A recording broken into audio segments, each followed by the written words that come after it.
À la une ce mercredi, alors qu'elle attendait 425 milliards, la Côte d'Ivoire a mobilisé 7700 milliards de francs CFA au premier jour de la réunion du groupe consultatif sur le plan national de développement 2016-2020 à Paris. Les responsables de structures pénitentiaires de 9 pays francophones renforcent leurs capacités. La formation a porté sur les nouveaux outils théoriques et pratiques pour traiter efficacement les questions humanitaires dans les prisons. Nouvelle mobilisation contre le projet de loi travail en France. Les cheminots, routiers et agents de l'aviation civile se mobilisent. Aujourd'hui et demain, des perturbations sont donc prévues dans les transports. Bonjour à tous, bienvenue dans le journal de 13h sur RTI 1. Réunion du groupe consultatif à Paris. La Côte d'Ivoire a obtenu 7700 milliards de francs CFA, près du double du montant recherché, pour financer une partie du Programme national de développement PND 2016-2020. La première journée, celle d'hier, a été consacrée aux bailleurs. Aujourd'hui, ce sera les échanges avec le secteur privé. Franck Wadio. 2012 à 2015, le premier plan national de développement donnait 3 orientations, la paix, la sécurité, la réconciliation nationale et la relance économique. À partir des acquis de ce PND, était élaboré un second plan. À Paris, le groupe consultatif pour le financement de ce plan dirigé par le Premier ministre, Daniel Kablan-Duncan, plante le décor. 1 million de personnes sont sorties de la pauvreté. Je crois que c'est de l'argent bien placé et nous souhaitons accélérer ce mouvement pour 2020. Avec une transformation structurelle de l'économie ivoirienne, d'une part, mais aussi la diminution de moitié du taux de pauvreté en Côte d'Ivoire sur les 5 ans à venir. Et pour convaincre les partenaires extérieurs, des efforts pour une meilleure gouvernance ont été faits. Les efforts ont porté sur le dispositif juridique, mettre en place des tribunaux spécialisés pour prendre en charge de façon rapide et efficace toutes les questions commerciales. Donc c'est un ensemble de mesures.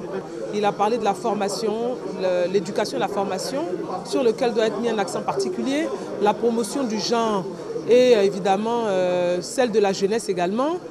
Il a parlé donc de la transformation de notre économie également qui est un pan important. Donc la construction d'infrastructures, c'est tous ces points et tous les axes que le Premier ministre a développés. Développement bien perçu. La Banque africaine et la Banque islamique de développement, le Fonds monétaire international et la Banque mondiale l'ont relevé. On voit que la croissance africaine va diminuer en 2015, 2016 et 2017. Pour éviter ces chocs, il faut transformer au maximum vos ressources sur le plan intérieur. Et c'est en ce sens qu'il faut saluer ce deuxième plan de la Côte d'Ivoire qui se fonde sur la transformation structurelle de l'économie. De bonnes dispositions. Reste à obtenir les fonds. Et après plusieurs consultations dans l'après-midi, la bonne nouvelle, le groupe a obtenu le double des projections à 7700 milliards de francs CFA, dont 5000 dont de la Banque mondiale. Le gouvernement envisageait de mobiliser au cours de cette journée la somme de 4425 milliards de francs CFA, soit autour de 8,8 milliards de dollars US, toujours avec le taux de 500 francs CFA pour $1. Mais de ce qu'on nous indique, les engagements actuellement fournis ont dépassé 15 milliards de dollars.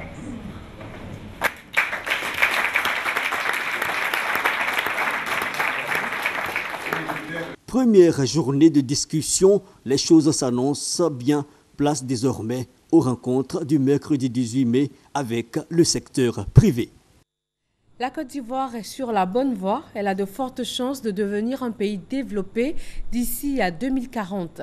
C'est ce qui ressort de 2 études menées respectivement par le Bureau national de la prospection et de la veille stratégique et le patronat ivoirien. Mahama Traoré et Jean-Jacques Kwame.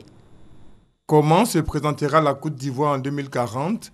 Pour se faire une idée précise, rendons-nous au siège du Bureau national de la prospective et de la veille stratégique. C'est ici qu'a été réalisée l'étude nationale prospective Côte d'Ivoire 2040, étude qui révèle 3 scénarios possibles et une vision claire pour la Côte d'Ivoire en 2040. Pour les 3 scénarios que nous avons déterminés sont un scénario catastrophe, c'est-à-dire un scénario pessimiste, un scénario tendanciel, c'est-à-dire notre évolution actuelle, et un scénario normatif, c'est-à-dire le scénario souhaitable. Nous avons abouti à une vision pour la Côte d'Ivoire. Elle se formule comme suit. La Côte d'Ivoire, puissance industrielle, unie dans sa diversité culturelle, démocratique et ouverte sur le monde. Un avenir optimiste pour la Côte d'Ivoire, c'est ce que confirme également l'étude prospective réalisée par le secteur privé ivoirien et baptisée Côte d'Ivoire, Vision 2040, le défi du meilleur. C'était pour la première fois pratiquement que le secteur privé d'un pays se réunit pour pouvoir élaborer un plan de développement pour le pays sur une génération. L'étude intrinsèquement s'est positionnée sur un scénario optimiste, d'où le titre de l'étude, le défi du meilleur. Si l'optimisme est de mise, tant au niveau de l'État que du privé, la survenance d'un scénario pessimiste n'est pas exclue. Tout le charme de l'étude nationale prospective Côte d'Ivoire 2040 qui s'est dotée d'un mécanisme de veille stratégique. Côte d'Ivoire 2040 prévoit de mettre en place un mécanisme de veille stratégique et d'alerte pour mettre à la disposition des décideurs les éléments, les indicateurs stratégiques qui vont permettre d'orienter la prise de décision. Tout est mis en œuvre pour garantir un avenir radieux aux générations futures. Mais tous ces efforts font appel à un éveil de conscience. Chaque Ivoirien doit s'approprier de ce PND, de l'émergence, et se dire, comme la Bidjanaise le dit, fiers Ivoiriens, et le pays vous appelle à pouvoir être un modèle pour l'humanité. La Côte d'Ivoire en est à sa 4e étude nationale prospective, après celle dénommée Côte d'Ivoire 2000, Côte d'Ivoire 2010 et Côte d'Ivoire 2025.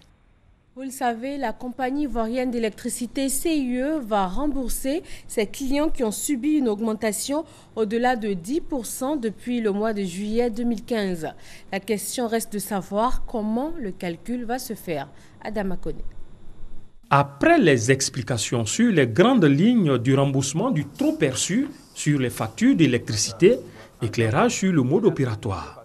La compagnie ivoirienne d'électricité, CIE, se veut transparente sur la question. Exercice pratique. Sur cette facture, le client avait sa consommation de septembre 2015. Sa conso était de 1200 kWh. Et la facture de septembre était de 106 800 francs.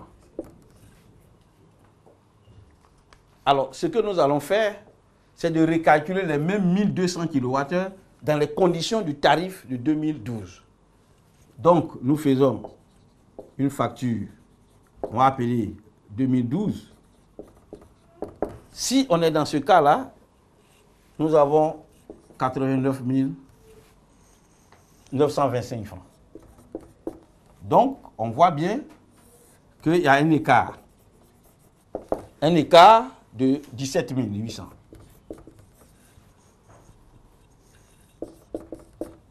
Ce qui représente 20% d'augmentation. Ça veut dire que pour cette facture-là, de 1200 kWh, lorsqu'il est calculé avec l'ajustement tarifaire, c'est 106 800. Si on n'avait pas fait l'ajustement tarifaire, c'est 89 925 que le client devait payer. Donc l'écart de 17 000. La décision dit qu'il ne faudrait pas que cet écart-là dépasse 10%. Donc, comme on a 20% d'augmentation, nous allons restituer 10% d'augmentation. Ça fait 8 923 francs. Donc, vous voyez que dans l'exercice, on passe en revue chacune des factures, on le recalcule sur le modèle de 2012. Et lorsque le seuil dépasse 10%, nous positionnons comme remboursement le surplus. Au total, les augmentations concernent les consommations facturées depuis le mois de juillet 2015. Donc les clients ont en leur possession la facture de septembre, la facture de novembre, la facture de janvier et la facture de mars. Ça fait 4 factures. Pour les clients qui sont facturés dans le mois pair, ils ont en leur main la facture d'octobre, la facture de décembre, la facture de février et la facture d'avril. Donc, dans l'un ou l'autre des cas, C'est 4 factures qui sont concernées par cette mesure. Faut-il le rappeler, les abonnés facturés au tarif domestique social évalué à 500 000 clients ne sont pas concernés. Comment reconnaître qu'on est abonné social? Il suffit de regarder en haut à droite de sa facture la mention code 01 qui correspond à cette catégorie. Les députés ivoiriens se familiarisent au fonctionnement du Conseil des droits de l'homme des Nations Unies. Ils sont outillés davantage dans leur mission de gardien des droits de l'homme grâce à l'Union interparlementaire et le bureau du Haut Commissariat des Nations Unies aux droits de l'homme. Michel Digré. Dans le cadre de ses prérogatives constitutionnelles, le Parlement a une contribution à apporter à la promotion des droits de l'homme à travers l'adoption de lois reflétant les normes internationales. Cette formation permettra donc aux députés d'être instruits sur les mécanismes régionaux et internationaux en la matière. Ils pourront par ailleurs se familiariser au fonctionnement du Haut Conseil des droits de l'homme des Nations Unies. C'est aussi le lieu de saluer l'exemplarité de notre coopération avec l'UIP qui, à intervalles réguliers, nous donne, à nous parlementaires ivoiriens, des opportunités heureuses de mettre à jour notre perception des grands défis et des grandes questions qui impactent la vie de la nation et au-delà de la nation, la vie du monde.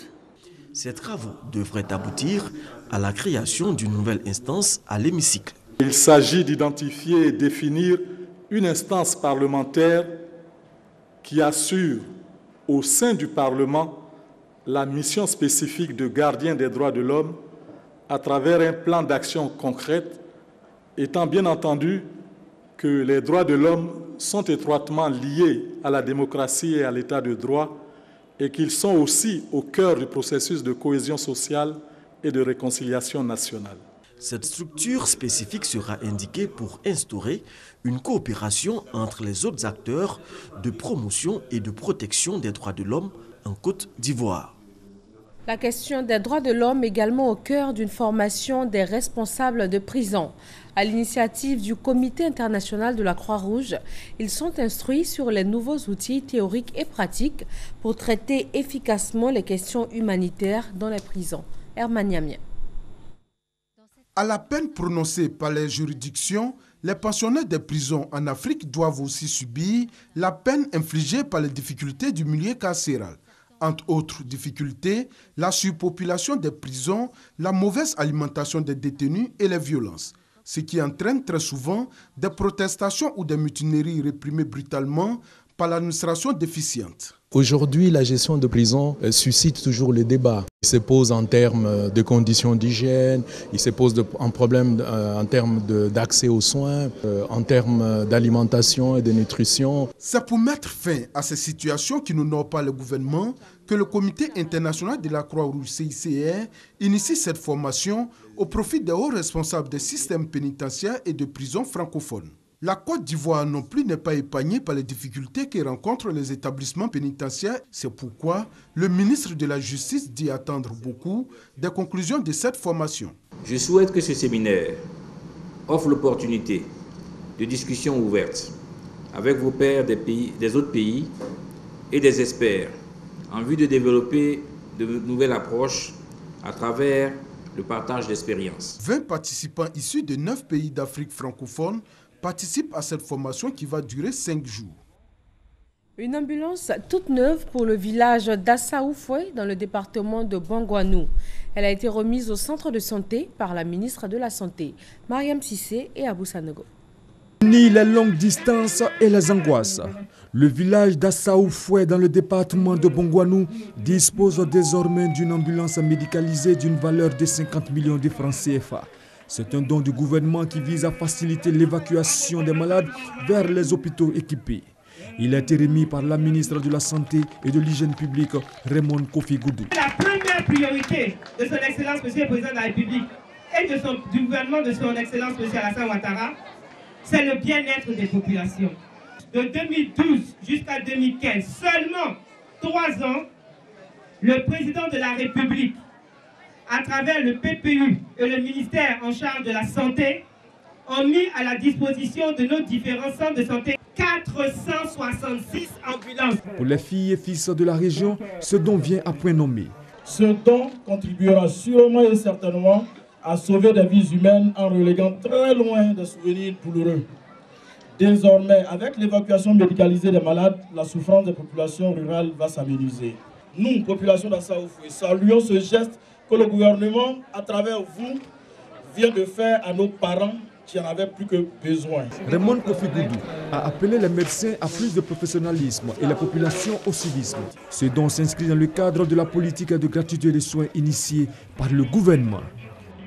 Lutte contre l'exploitation illégale du bois.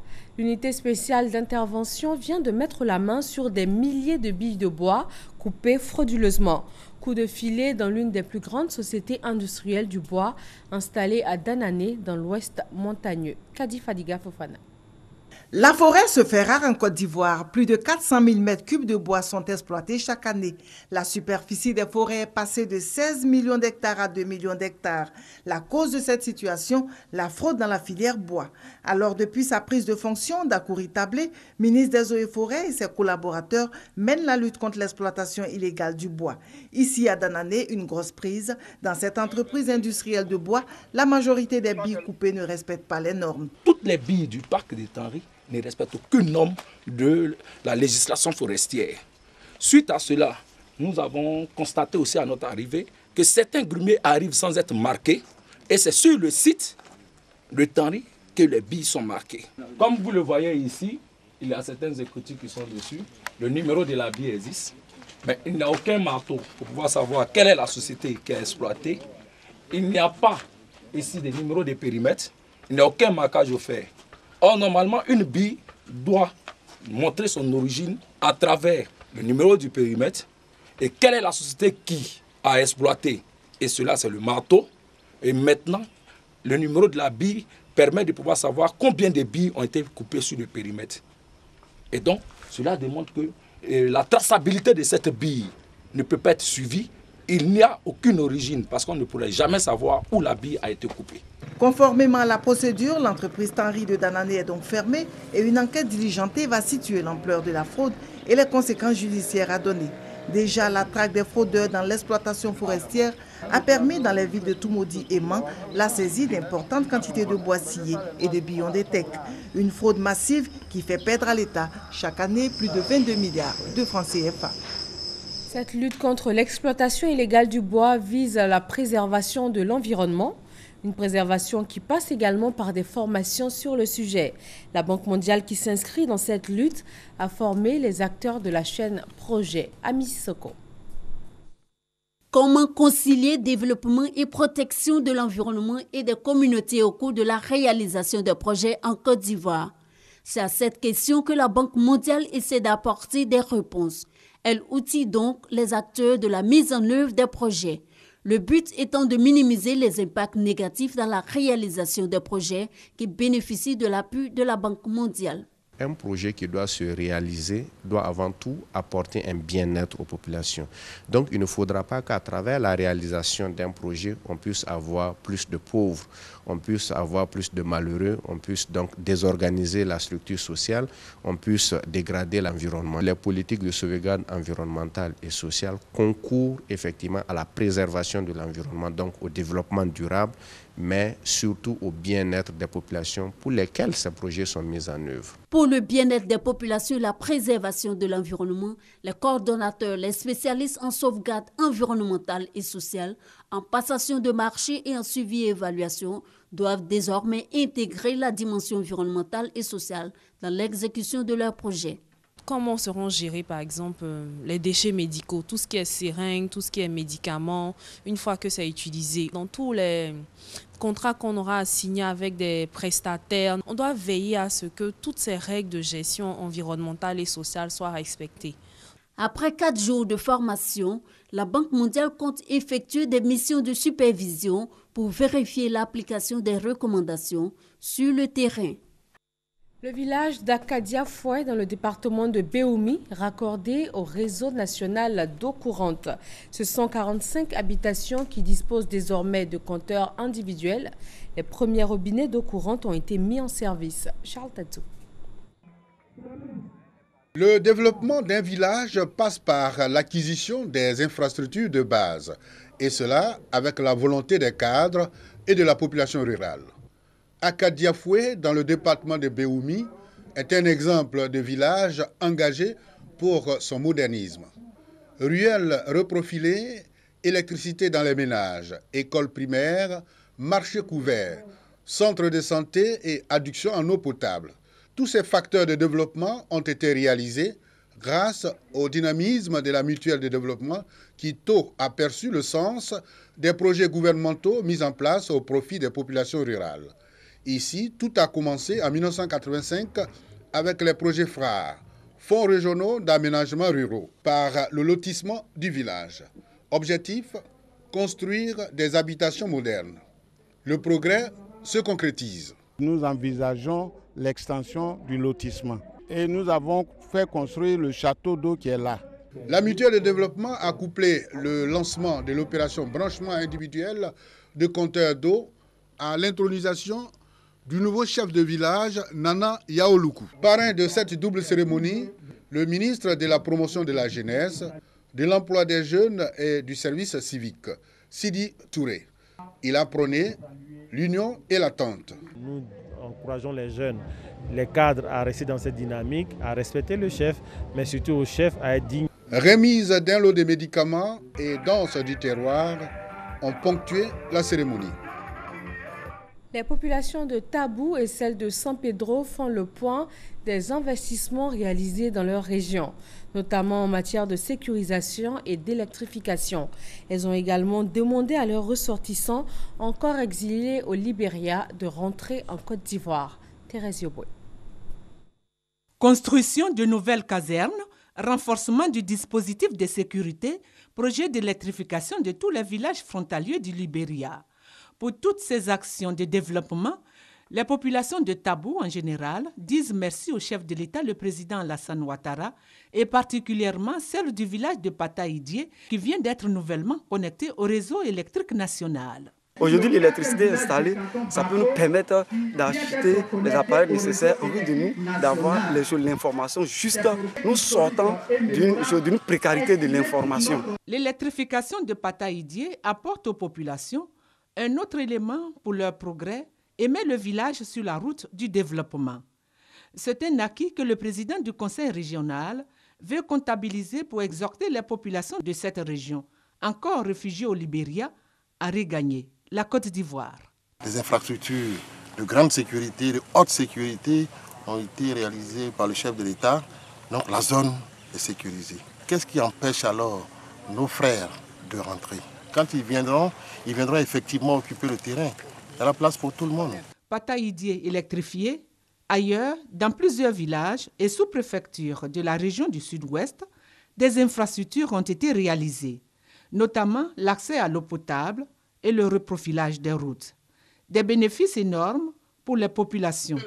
C'est autour de ces actions de développement et de progrès que le président du conseil régional de San Pedro bâtit son argumentaire pour susciter le retour des réfugiés ivoiriens du Libéria.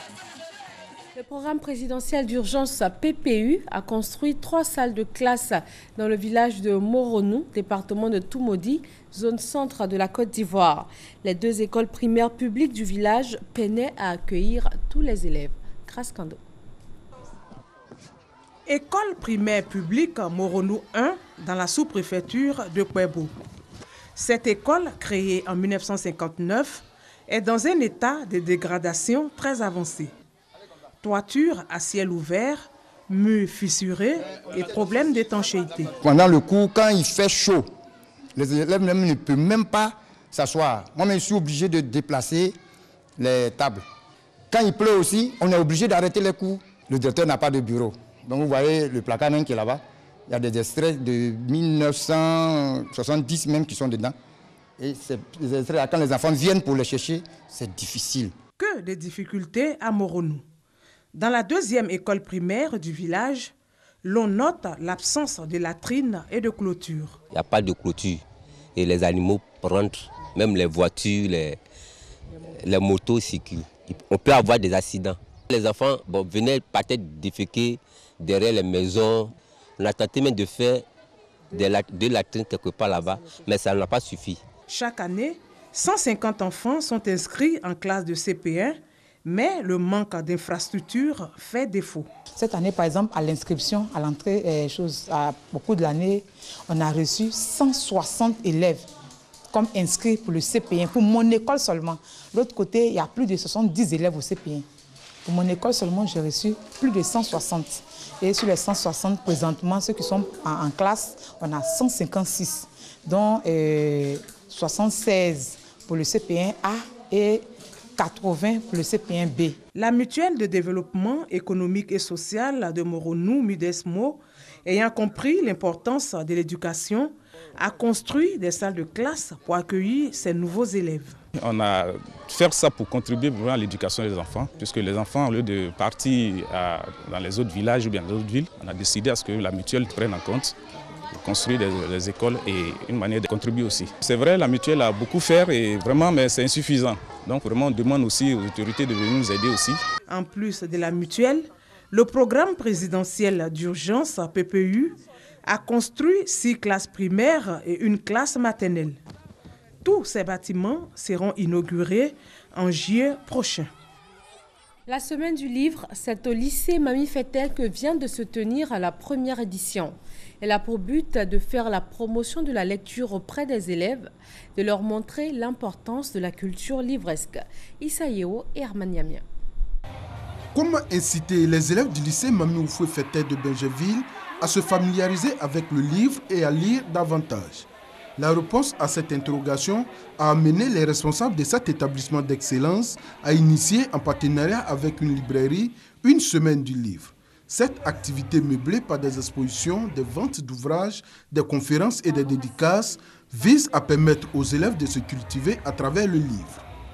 La semaine du livre, il faut la multiplier et nous demandons à l'autorité, et nos autorités, c'est-à-dire du ministère de l'Éducation nationale, du ministère de la Culture, de nous appuyer pour vraiment booster le livre, pour que le livre même rentre dans le salon, dans les chambres des Ivoiriens. Nous avons jugé bon de faire cette semaine du livre, à voir les écrivains, parce que les enfants souvent ont les livres en classe, les étudient, mais ne savent pas qui a écrit. Donc d'abord, elles ont les écrivains, elles peuvent discuter avec eux et ça décloisonne. Et ensuite, ces écrivains, peut-être en leur parlant, vont nous donner encore le goût de la lecture. L'importance du livre n'est plus à démontrer. Il faut maintenant que le livre soit tous les jours dans les écoles, près des élèves, tous les jours dans leurs mains à la maison. La première édition de cette semaine du livre, ayant pour thème l'importance de la lecture en milieu scolaire, est marquée par la rencontre entre des écrivains et les élèves. De quoi réjouir les deux parties. Le fait d'échanger avec les écrivains qui vont venir ici, bon, moi je prends ça comme une chance pour nous, élèves, parce qu'on n'a pas l'habitude de voir des écrivains ici. C'est très important en tant qu'écrivain d'échanger avec des élèves, parce qu'il faut que nos enfants comprennent l'importance du livre. Le livre, c'est d'abord les meilleurs enseignants, les meilleurs pédagogues. La semaine du livre du lycée Mamie Fetel de Benjeville, qui a ouvert ses portes ce mardi, prendra fin le vendredi prochain. Viva la Musica, un concert pour promouvoir la musique classique en Côte d'Ivoire et rendre hommage à la directrice de l'Institut Goethe, tombée lors de l'attentat de Grand Bassam le 13 mars dernier. Malika Koulibaly, Hermaniamia. Viva la Musica, un concept créé par des Ivoiriens en couple avec des Japonaises. Un concert d'échange est organisé chaque année. Il s'agit de permettre aux adolescents, enfants et adultes qui pratiquent par pur plaisir la musique classique de faire valoir leur talent.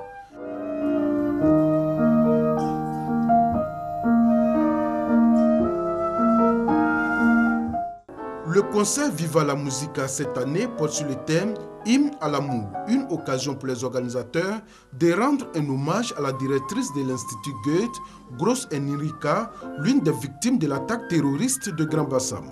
C'est vraiment grâce à l'Institut Goethe que nous faisons ça et c'est pourquoi cette année nous avons intitulé ce concert Hymne à l'amour parce que nous voulons rendre hommage à Madame Grosse Enrique.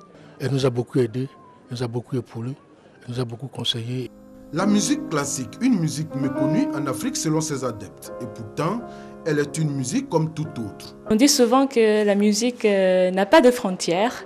Donc quand je joue de la musique occidentale, même si je suis asiatique et japonaise, ça me permet spontanément de sentir la culture et aussi l'émotion du compositeur. Il me plaît même de souvent taquiner mes étudiants, leur prouvant que dans la musique la plus classique et la plus occidentale se trouve même la musique africaine également. Ça fait partie du répertoire mondial. Si aujourd'hui on parle de mondialisation, ça veut dire qu'il n'y a plus rien qui appartient à l'Occident, il n'y a plus rien qui appartient à l'Afrique, mais tout appartient à tous les citoyens du monde. Pour moi, la musique classique, c'est une musique tout autre comme le zouglou, comme le coupé décalé et autres. Notons que Viva la Musica, concert multiculturel, est à sa 5e édition. Le premier concert s'est déroulé en 2012. Nouvelle journée de mobilisation hier mardi contre le projet de loi de réforme du Code du travail en France. La 6e en un peu plus de 2 mois pour réclamer le retrait du texte adopté sans vote en première lecture la semaine dernière après un recours à la Constitution. Les cheminots, routiers et agents de l'aviation civile se mobilisent aujourd'hui et demain. Des perturbations sont prévues sur le trafic routier, ferroviaire et aérien. Voilà pour ce 13h. Merci de l'avoir suivi. Prochain journal 20h sur RTI1.